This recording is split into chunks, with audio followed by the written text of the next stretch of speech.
The great chamber stretched before them like a cathedral of alien design.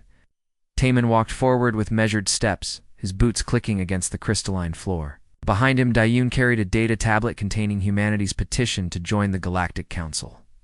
Jinsu waited aboard their ship in orbit, monitoring communications. They had traveled for months to reach this place, the heart of galactic civilization. The council members sat upon elevated platforms that floated in a circle around the chamber floor. Some were massive, towering beings of stone and metal. Others were small, barely visible wisps of energy contained in glowing spheres. Taman had studied their species for years, learning their customs, their languages, their histories. They knew each of their worlds, their cultures, their prejudices, especially their prejudices. A voice boomed through the chamber, translated into human language by the advanced systems built into the walls.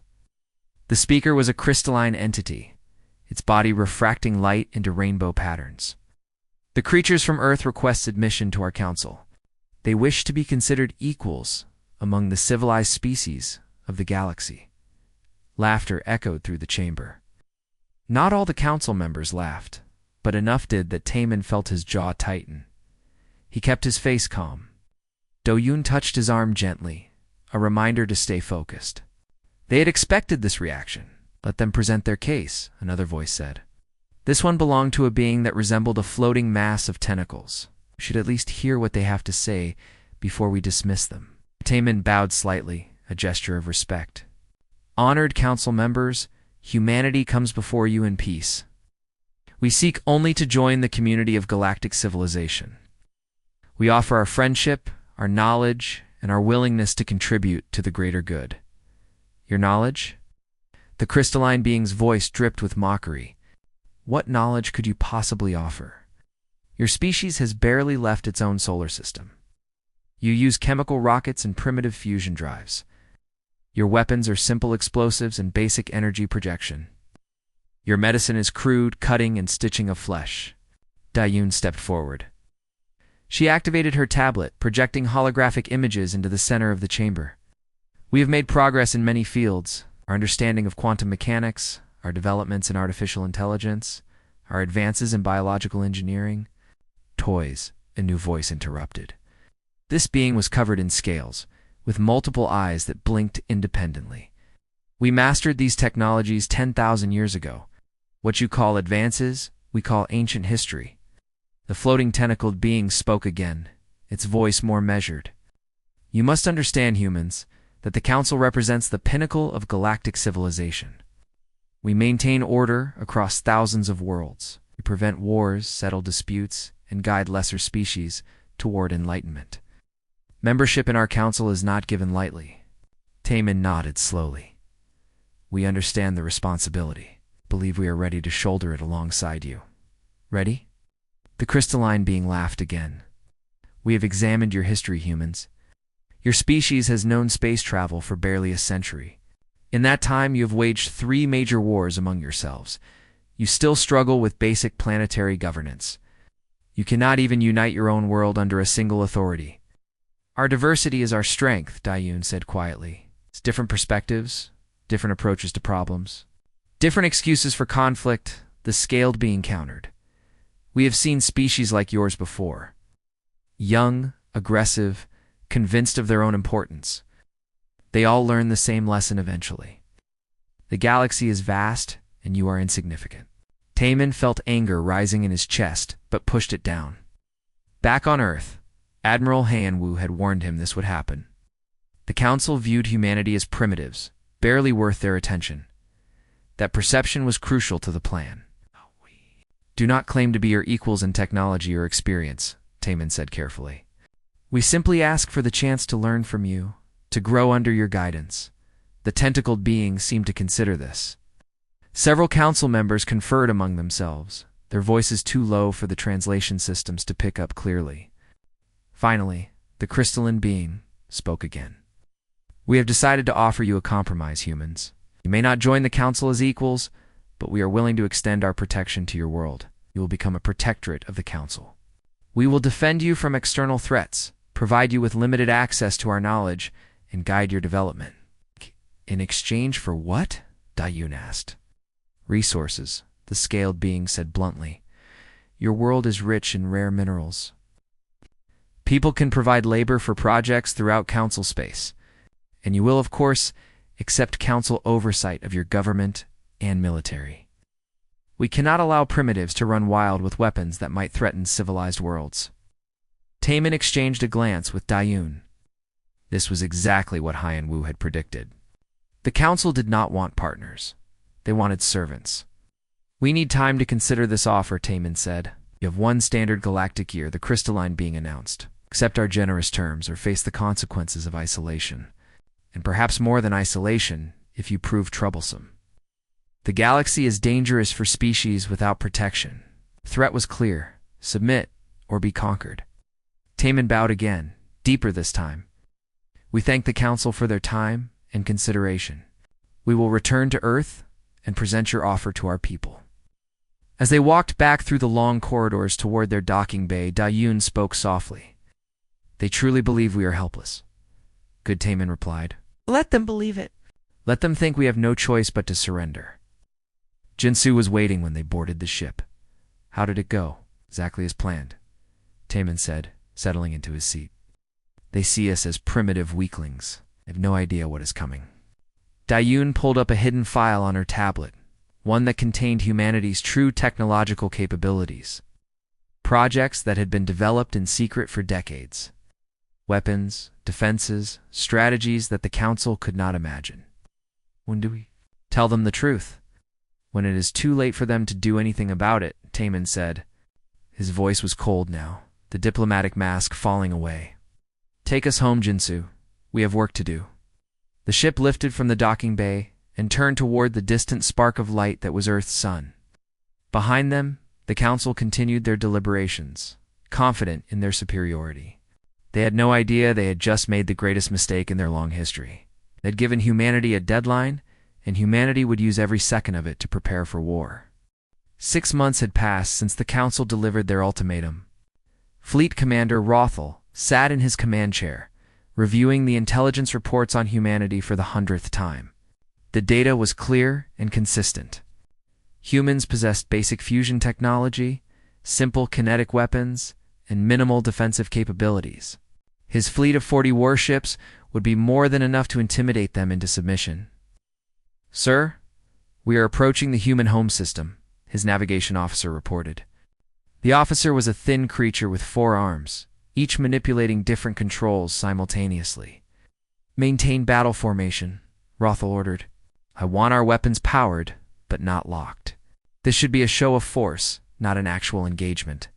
The humans need to see what they are facing if they refuse Council authority. His tactical officer, a being composed of flowing liquid metal, gestured at the display screen. Scans show minimal activity around the 3rd planet. A few orbital stations, some satellite networks. No significant military presence. Rothel allowed himself a small smile. The humans were not even trying to defend themselves. Perhaps they had already accepted the inevitable. Have they responded to our hails? Negative, sir. All channels are silent, strange Rothel thought. Most species at least attempted to negotiate, to buy time or plead for mercy. The humans were simply ignoring them. Continue the approach.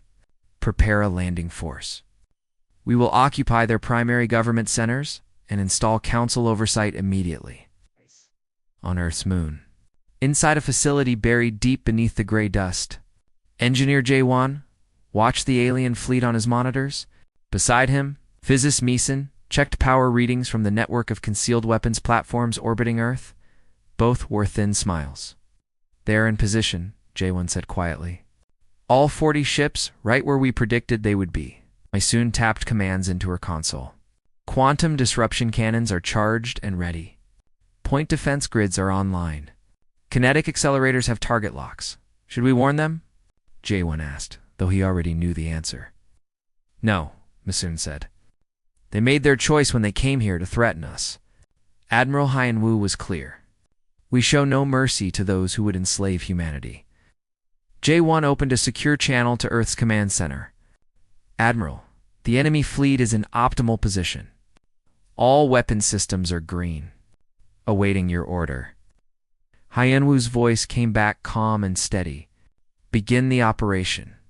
Show them what happens when you underestimate humanity. Rothel was reading a report about human population centers when his ship's alarms began screaming. What is happening? He demanded. Sir, we are detecting massive energy signatures all around us. His tactical officer shouted.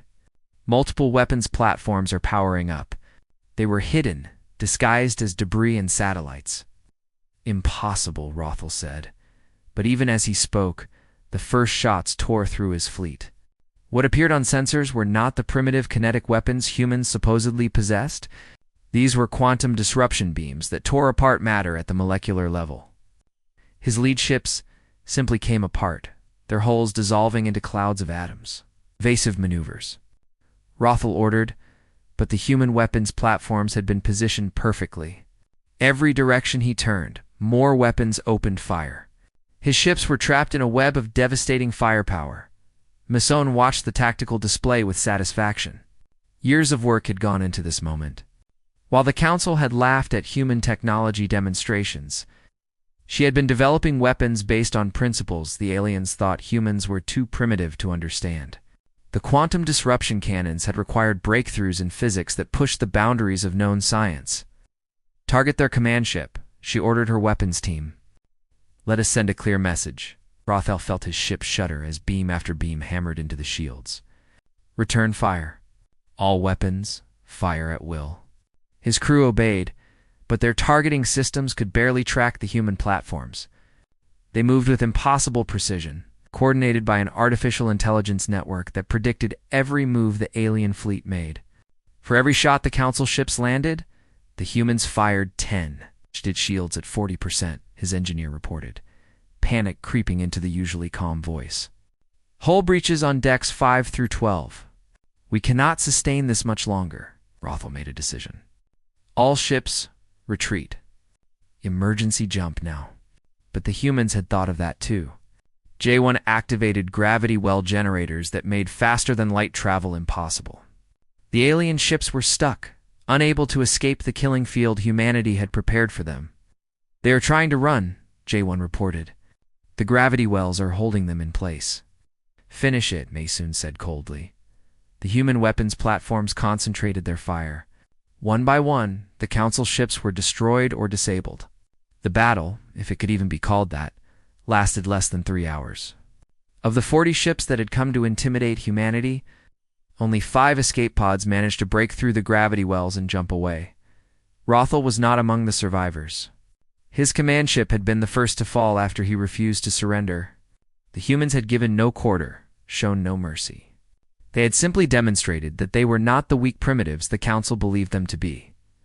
Admiral Hanwoo stood in Earth's command center, watching the aftermath of the battle. Around him, officers cheered and celebrated. He did not join them. There was no joy in what they had done, only grim necessity. Sir, we are receiving messages from our agents throughout Council space, a communication officer reported. They are ready to proceed with Phase 2. Hyenwoo nodded. Tell them to begin. The Council will know soon enough what happened here. We need to strike before they can organize a response. Asun's voice came through on a secure channel. Admiral, we are detecting debris signatures. The Council fleet is completely destroyed. Casualties on our side? Hyenwoo asked. 8. None, sir. Not a single platform damaged. Hyenwoo allowed himself a small breath of relief. Good. Prepare the platforms for the next wave. The Council will not take this lightly. They will come back with everything they have. Let them come, Maysoon said. We will be ready. Across the galaxy, in the great chamber where Taman had once stood and asked for membership, the Council received the news of their fleet's destruction. The crystalline being who had mocked humanity's technology could barely process what the surviving crews were reporting. They destroyed 40 warships with orbital platforms.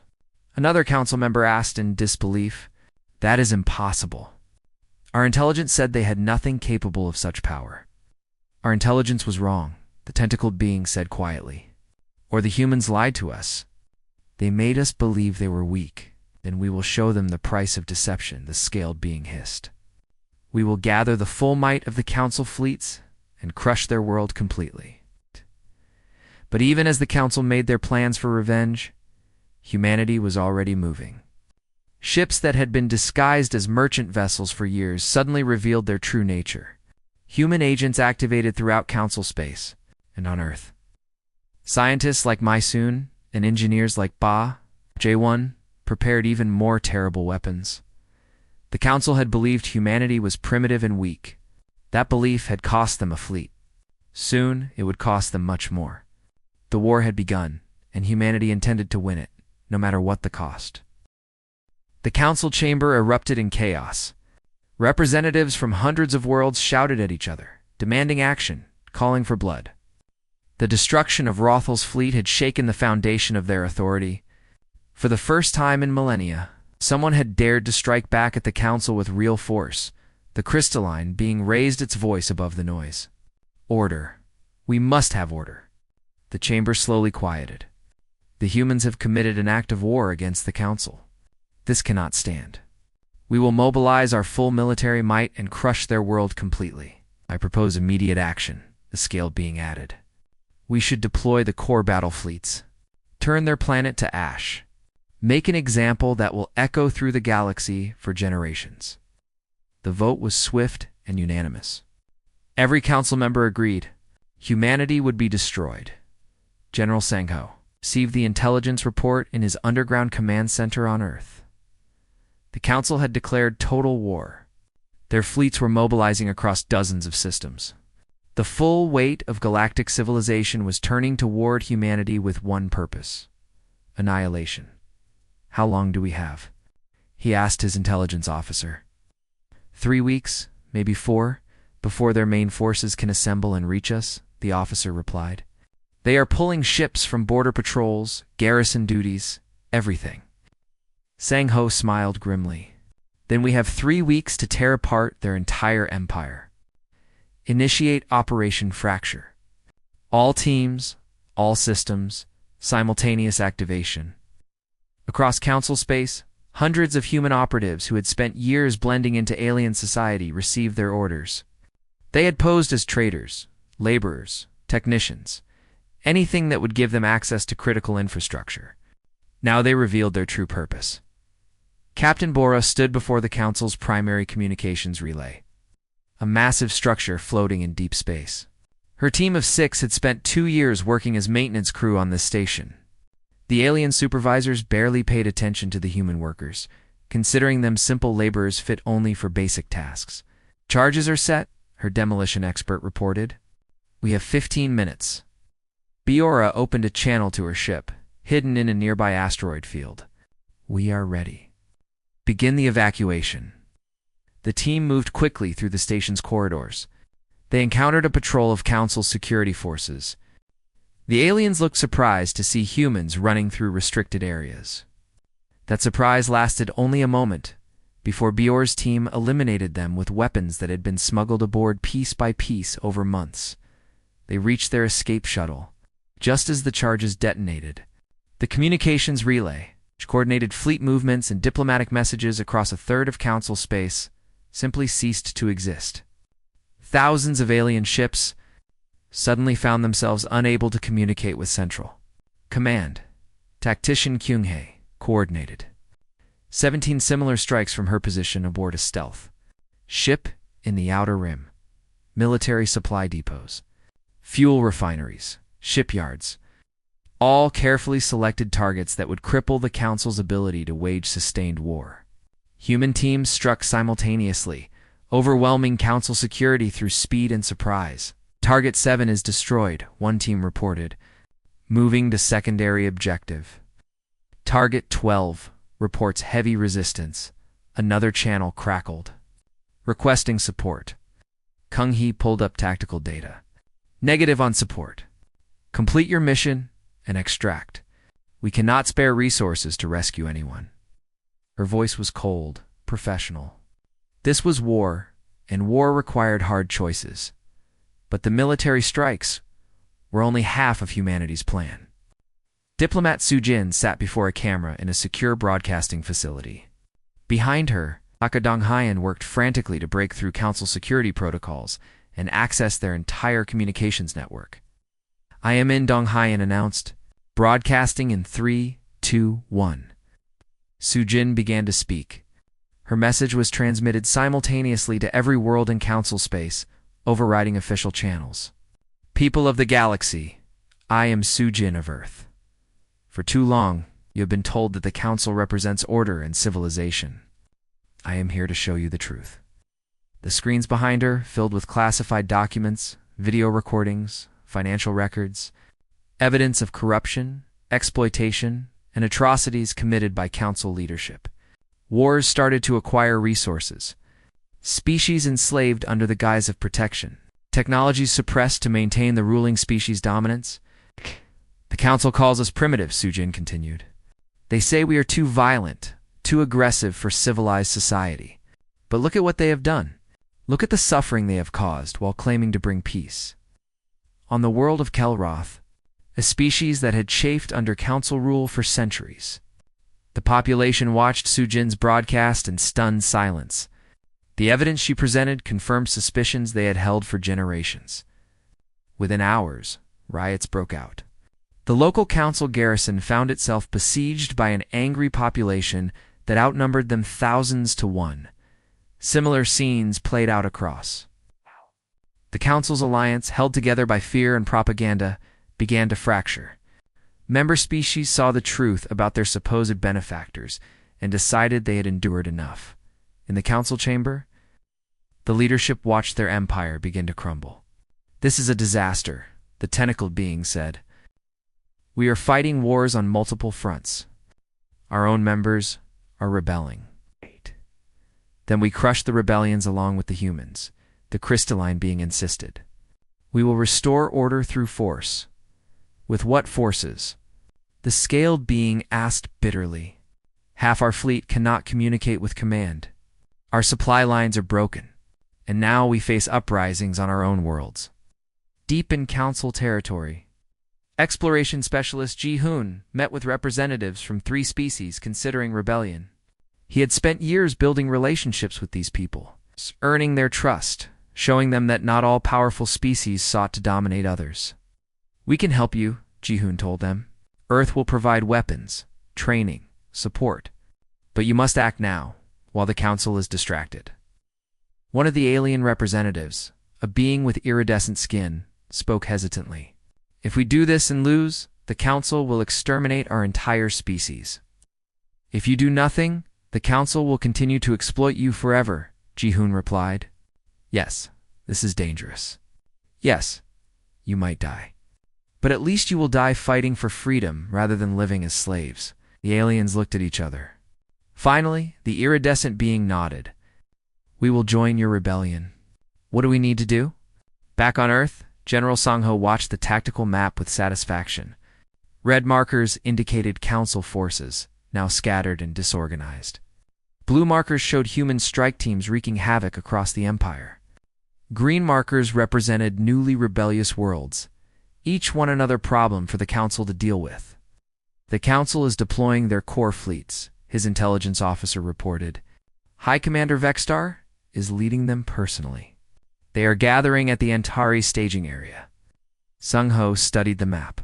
How many ships? At least 5,000. Maybe more. It is their entire strategic reserve. 5,000 ships.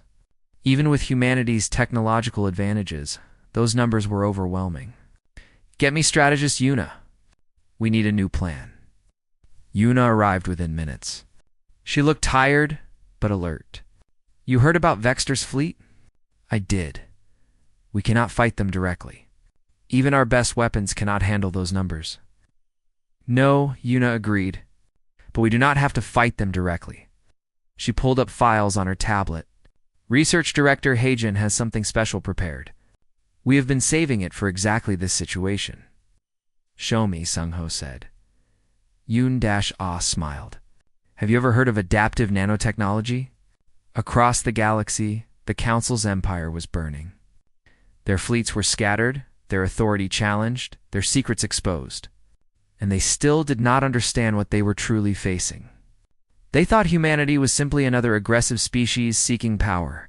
They did not realize that humans fought not for conquest but for survival, and that made them far more dangerous than any empire.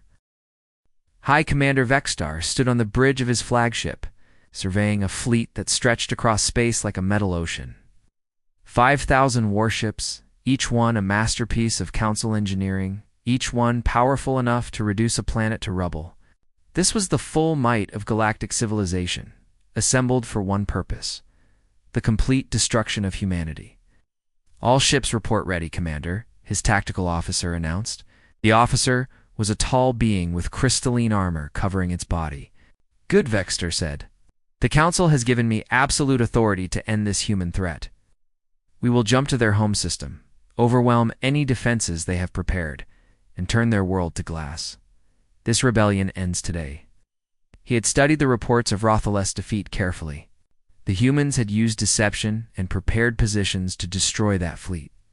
But Rothal had only 40 ships. Vexstar commanded 5,000. No amount of hidden weapons could stand against this armada. The humans would learn that trickery only worked against small forces. Against true power, cunning meant nothing. "Sir, we are detecting a small human vessel approaching," the sensor officer reported. "Single ship, civilian design. It is broadcasting a message." "What does it say?" Vexter asked, curious despite himself. "It claims to be a diplomatic vessel. It requests permission to come aboard and discuss terms of surrender." Vexter laughed. "Finally, the humans show some sense. Grant them permission. I want to see the look on their faces when they realize their situation is hopeless." On Earth, strategist Yuna watched the sensor feeds as the small diplomatic ship docked with Vexstar's flagship. Inside that ship were operatives Youngsu and Minji, along with several containers labeled as gifts and peace offerings. Containers held something far more dangerous than weapons. "They are aboard Yoon," reported to General Sang-ho. "The nanobots are active." Research Director Hajin pulled up microscopic imagery on his screen. Adaptive nanotechnology he had developed was invisible to conventional sensors. Adaptive.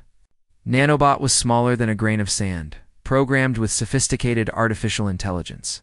They could infiltrate any system, learn how it worked, and then take control of it. "How long until full dispersal?" Sang-ho asked. "The nanobots will spread through the flagship's environmental systems within hours," Hajin explained. "From there, they will transfer to other ships whenever they dock or exchange supplies. Given the size of the fleet, we estimate 3 days for complete infiltration, and they cannot detect them," Sang-ho confirmed. "Not with their current scanning technology.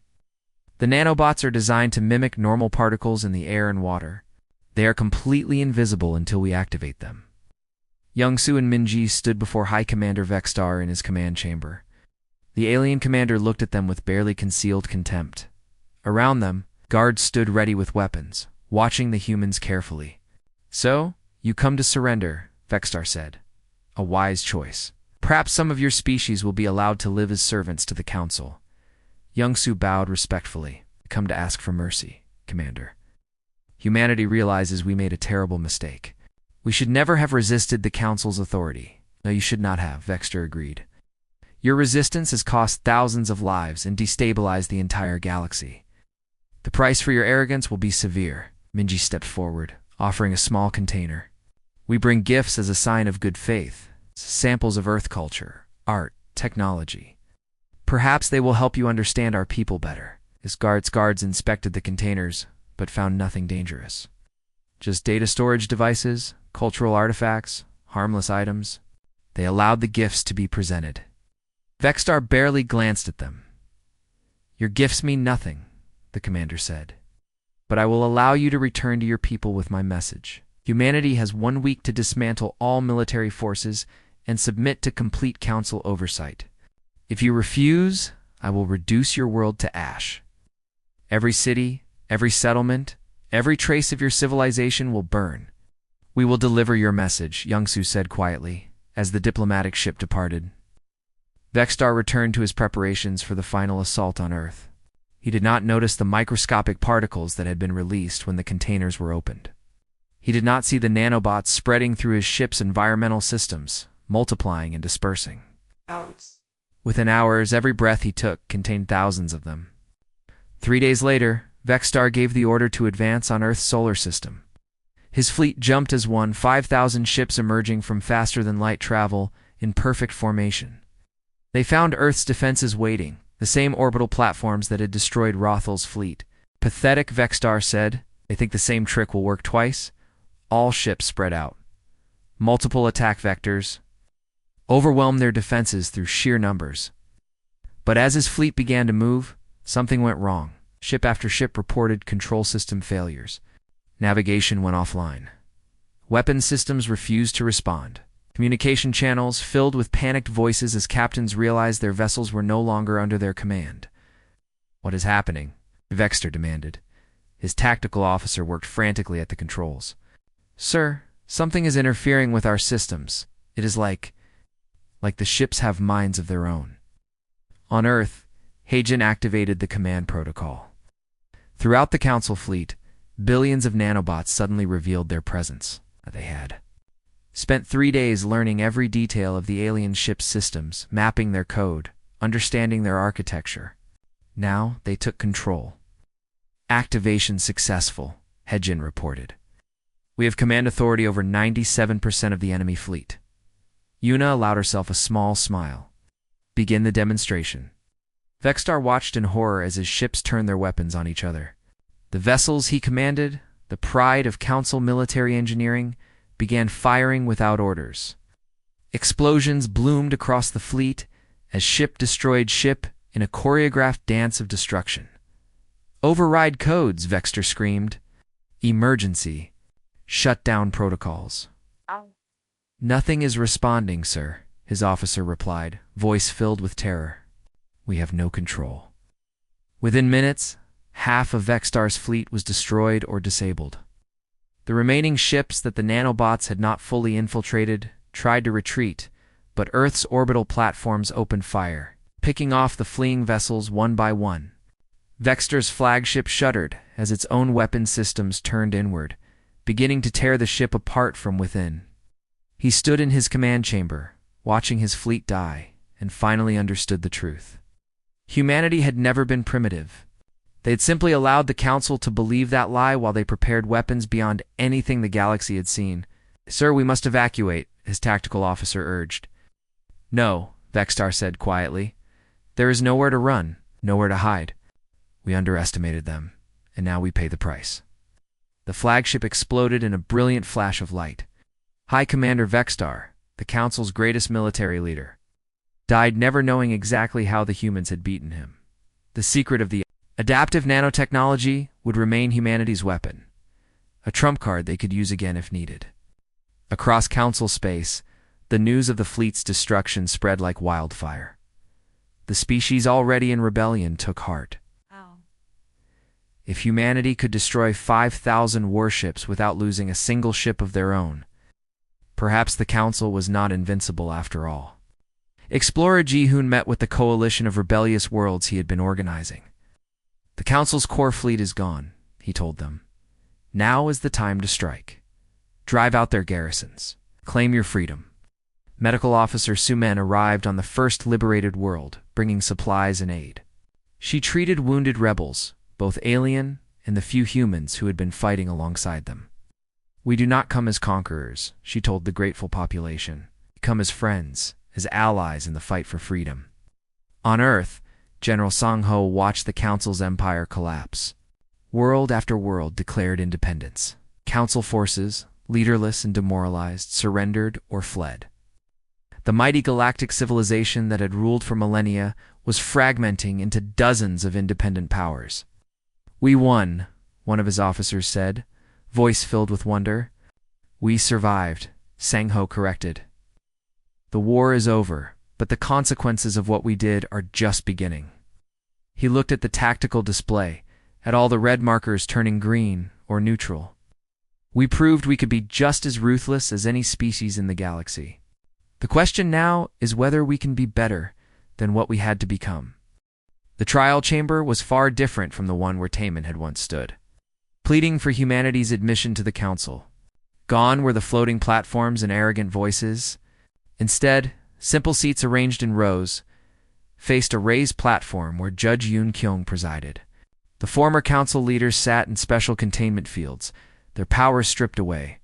Facing justice for their crimes, the crystalline being who had mocked humanity's technology now sat silent, light dim. The scaled being who had called for Earth's destruction stared at the floor. The tentacled being, at least, held itself with some dignity, acknowledging what it had done. EUN-Kyung read from the charges. You are accused of systematic exploitation of client species, suppression of technological and cultural development, war crimes, including the genocide of the Terran people, and conspiracy to enslave humanity under the guise of protection. How do you respond? The tentacled being spoke, its voice translated for all to hear. We believed we were bringing order to chaos. We thought lesser species needed guidance. We were wrong, but we did what we thought was necessary. Necessary, Yeon-kyung repeated. You found it necessary to exterminate an entire species because they refused to provide resources at the price you demanded. The Terran were unstable, the crystalline being said weakly. They threatened regional security. Evidence projected on screens throughout the chamber told a different story. The Terran had been peaceful people who simply wanted fair compensation for their labor. The Council had manufactured false evidence of aggression and used it to justify their extinction. It was one atrocity among thousands the trial was uncovering. Ambassador Sung-hoon watched the proceedings from the observation gallery. The trial was broadcast across the galaxy, ensuring everyone could see justice being done. But he took no pleasure in it. These were once powerful beings who had ruled worlds, now reduced to prisoners. Their arrogance had destroyed them, but that destruction had cost millions of lives. Do you think this helps? A voice asked beside him. Sung-hoon turned to find an alien observer, one of the species that had rebelled against council rule. I think it is necessary, Sung-hoon replied. People need to see that those who abuse power will face consequences. Will it prevent others from making the same mistakes? The alien asked. Sung-hoon considered carefully. I hope so. We are building a new federation based on mutual respect instead of domination. But power corrupts. In a few generations, maybe less, someone else will try to build an empire. All we can do is try to build something better and hope it lasts. On the world of Kelrath, one of the first to rebel against the council, Engineer Chuan worked with local scientists to help them develop technology the council had forbidden. Faster-than-light communication systems, advanced manufacturing processes, medical treatments that could extend their lifespans. The council told us these technologies were too dangerous for us. One of the Kelroth engineers said, studying the plans Chai-won had provided, they said we were not ready. They lied. Chai-won said simply. They wanted to keep you dependent on them. You are ready. You have always been ready. You just needed someone to give you the chance. Why do you help us? The Kelroth asked. You defeated the council. You could rule in their place. Take what you want from us. Chuen shook her head. Because we did not fight to become the new oppressors. We fought because we were threatened and we defended ourselves. Now we want to build something different. A galaxy where species help each other instead of exploiting each other. Do you think that is possible? The Kelroth asked skeptically. Probably not, Chai-won admitted. But we have to try. Teacher Hyojin stood before a classroom of mixed species. Human children sat beside young Kelroth, Terran colonists, beings from dozens of worlds. She taught them history. Not the sanitized version the council had promoted, but the truth. The mistakes, the atrocities, the long road that had led to this moment. The council believed they were superior, Hyojin explained. They looked at species like humanity and saw primitives who needed to be controlled. That belief made them blind to their own weaknesses. It made them underestimate us. And that mistake destroyed them. A human student raised her hand. But we used that against them. We let them think we were weak when we were not. Is that not the same kind of deception? It is, Hyojin acknowledged. And that is a question we must all wrestle with. We survive by being clever, by hiding our true strength until the right moment. But in doing so, we became something different than we claimed to be. We said we wanted peace, but we prepared for war. We said we valued honesty, but we built our defense on lies. Was it wrong? Another student asked. That is for you to decide, Hyojin said. Would it have been better to be honest about our capabilities and provoke war sooner? To submit to the council and become their slaves? Or was deception justified because our survival depended on it? These are not easy questions, and anyone who tells you they have simple answers is lying. Memorial Coordinator Jinna walked through the gardens that had been built to honor the dead. Thousands of names were carved into stone, human and alien alike. Soldiers who died in the fighting. Civilians caught in the crossfire. The crew members of council ships who never had a chance to surrender before their vessels were destroyed. She stopped at one section dedicated to the council fleet that Vexstar had commanded. 5,000 ships. Millions of crew members. They had come to destroy Earth, yes, but many of them were just following orders. Young soldiers doing what their commanders told them. They died because of decisions made by leaders they never met. Do you regret it? Someone asked. Na turned to find philosopher Wu Jin standing nearby. He had written extensively about the moral implications of humanity's actions. Every day, Jinna said quietly. We killed so many. Some deserved it. Most were just in the wrong place at the wrong time. Wu Jin nodded slowly. I have been thinking about what makes us different from the council. They killed when it was convenient. We killed when we thought we had no choice. Is that enough of a difference to matter? I do not know, Na admitted. We tell ourselves we fought for survival, for freedom, that our cause was just. But the people we killed are just as dead regardless of our reasons. The council's arrogance was their downfall, Wu Jin said. They believed themselves superior and treated others as inferiors. But we must be careful not to fall into the same trap. We won this war through intelligence and preparation, but also through ruthlessness. We used weapons that gave our enemies no chance to surrender. We manipulated their own technology to turn them against each other. These are the tools of empire. Na. The same tools the council used. Captain Tommen, now an old man, sat in his garden on Earth, watching the sunset. He had been the first to stand before the council and ask for membership. He had seen them laugh at humanity's request, and he had helped plan the war that destroyed them. Ambassador Sung Hoon came to visit him, seeking counsel for the new federation they were building. The smaller species are afraid, Sung Hoon told him. They see our technology, our military power, and they worry we will become the next council. They are right to worry, Taemin said. Power always seeks to expand. We may have good intentions now, but what about in 100 years? 1,000? Eventually, someone will look at a weaker species and think the same thoughts the council had about us. So what do we do? Sung Hoon asked. We build systems that prevent the abuse of power, Taemin said. We create checks and balances. We remain humble. And most importantly, we remember what it felt like to be the ones threatened with destruction. We must never let ourselves forget that feeling. Will it be enough? Sung Hoon wondered. Tae-Min shrugged. Probably not. History suggests that empires rise and fall. The council lasted millennia before its arrogance destroyed it. Perhaps we will do better. Perhaps we will do worse. All we can do is try. The new Galactic Federation was indeed more just than the council had been. Species had real representation. Technology was shared freely. Disputes were settled through negotiation rather than force. But it was built on the ashes of the old order. Bought with the blood of millions, humanity had proven they were not the peaceful primitives they appeared to be. They were survivors who understood that in a hostile galaxy, perception was a weapon, and mercy was a luxury only the strong could afford. They had been clever enough to deceive their enemies, ruthless enough to destroy them completely, and powerful enough to rebuild what they had torn down. The council's arrogance had led to their destruction. They had believed humans were weak, and that belief had blinded them to the truth. But humanity had paid a price for their victory as well.